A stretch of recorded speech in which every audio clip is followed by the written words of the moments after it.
If someone sounds too confident, too experienced, and too impressive, be careful. In many cases, that is exactly how fake dealmakers hide.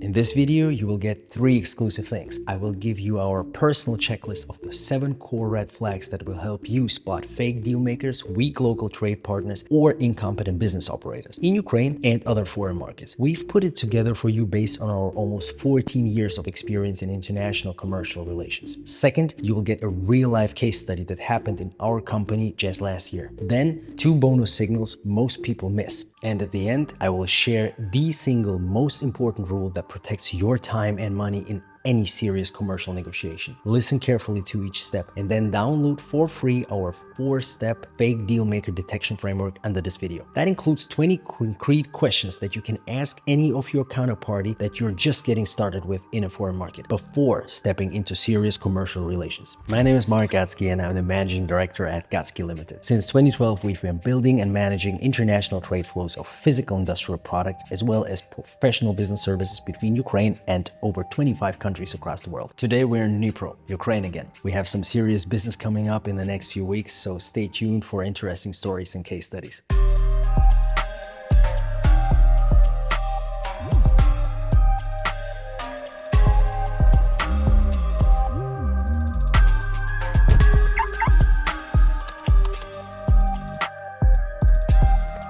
Now let's get started with the very first red flag to watch out for. In international trade, especially in Eastern Europe and Ukraine, the most dangerous person is not the incompetent supplier or buyer, it's the big talker, the fake deal maker, the I know everyone type. He usually does not steal your money, he steals your time. Now the first signal to watch out for, he has no clarity on basic terms. You ask volumes, payment terms, delivery times, and you get stories. A serious business operator knows numbers. If he cannot define basic commercial parameters, he's not operating a real business. He's performing. So the mini conclusion here is, if a counterparty cannot state the basics, you stop investing attention. Let's go further.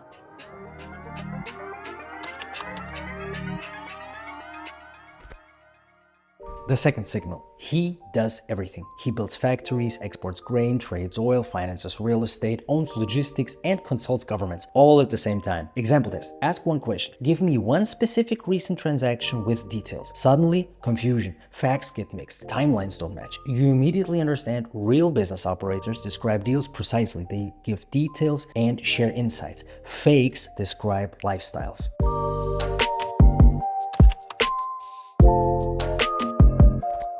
The third to be aware of, background inflation. Your man has 5 degrees, 6 businesses, 30 years of experience, and has worked with everyone. That alone is not a red flag, but if he constantly leads with exaggerated credentials instead of concrete proof, that is positioning without substance. You see, strong people do not oversell history. Their current structure speaks for them.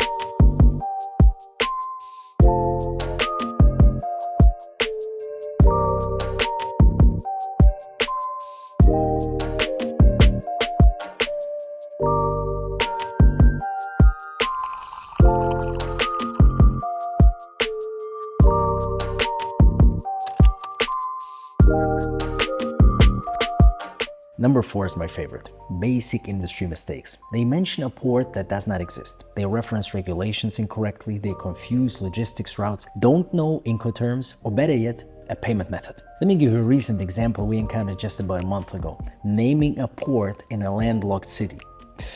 If someone claims decades in trade but makes basic geographical or structural mistakes, that is not expertise, that is storytelling. The conclusion here is that one basic mistake cancels 10 confident sentences. By the way, if you're assessing Ukraine as a commercial expansion, contact us using the form below this video for a confidential review. Let's discuss your case. We help international industrial companies around the world move from uncertainty and risk perception to creating structured, controlled, and financially beneficial commercial operations with the Ukrainian market. Now let's move to red flag number 5, 1990s negotiation style. A bit of context here helps. After the collapse of the Soviet Union in the early 1990s, many post-Soviet countries entered a chaotic transition to market economies. Formal business institutions were weak, regulations were unclear, and a lot of deals happened in environments that resembled what people often call wild capitalism. In that environment, negotiation was often less about structured problem solving and more about dominating the room. It often had attributes that are not particularly Western business school style negotiation tactics, if you know what I mean. You would see behaviors like aggressive tone and raised voice, constant interruptions, emotional pressure, attempts to rush decisions, and trying to overwhelm the other side psychologically. For inexperienced observers, this can sometimes look like confidence or strength. In reality, it usually signals the opposite. Professional negotiations are calm, structured, and data-driven. It focuses on numbers, terms, incentives, and risk allocation, not volume and intimidation. So when someone tries to dominate the conversation instead of structuring the deal, pay attention. Volume is not competence. Structure is competence. Here's a filter you can apply immediately. If in the first 15 minutes you cannot get at least a few real numbers, you're not negotiating. You're being entertained.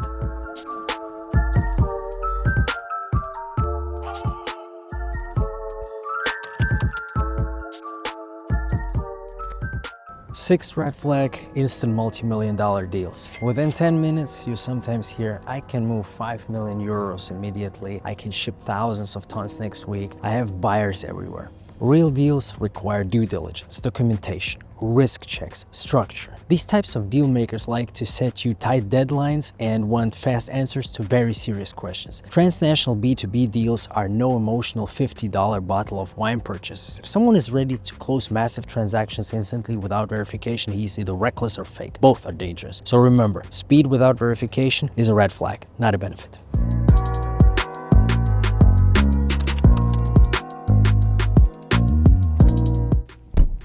And seventh, time drain strategy. You encounter endless talk, stories, connections, name dropping, promises, but no transition to structure, no next steps, no written follow-up, no documents, no timeline. And suddenly, 3 hours or even 3 months of your life are gone. That is not networking. That is extraction of your attention. Therefore, if there's no structure, you exit. Let me give you one real example from our work. About a year ago, we structured a partnership. At its core was the purchase of an industrial petrochemical product, its import into Ukraine, and its distribution on the domestic market. Our role at Gatsky was clear: secure an exclusive supplier, structure and finance the transaction, handle customs clearance, hold inventory in our warehouse, and ensure stable deliveries. The partner's responsibility was the sale inside, access to buyers, and market distribution. We drafted the memorandum of understanding, defining the structure, roles, cost allocation, warehouse accounting, profit split, and reporting discipline. But very early, we noticed something important. We were taking the document, I'm talking about the memorandum, more seriously than our partner. At first, we ignored that signal. He had experience, he had market access. It felt easier to move forward and fix the structural error. That assumption turned out to be wrong. Sales projections were built on optimism instead of verified demand. There was no defined distribution team, no clear roles, no reporting cadence, no inventory planning, and no buffer for slower sales cycles. When we later shut down the project, we held an internal strategic review. Our commercial director summarized the key lessons perfectly. The memorandum itself is not the most important part. The process of drafting it together is the real test. If a partner does not invest the energy in defining structure before serious commercial commitment is made, red flag. If information arrives late or incomplete, red flag. If projections are optimistic but there's no downside scenario, red flag. Such a document is not paperwork. It is a stress test of operational maturity before the business even starts. That's what it is.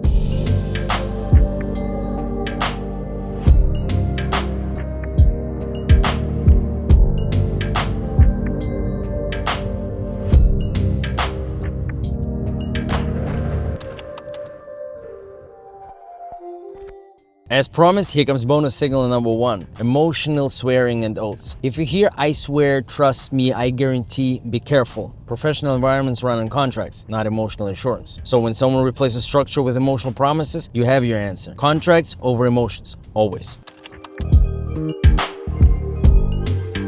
And bonus signal 2, chronic tardiness. If someone is always late to meetings, reschedules constantly, something urgent comes up all the time, well, you know, time discipline reflects operational discipline. If someone cannot manage his calendar, he cannot manage large-scale transactions. Poor time discipline today predicts poor execution tomorrow. The dangerous part about these people is not that they are malicious, it's that they look convincing, especially to foreign investors entering the market for the first time.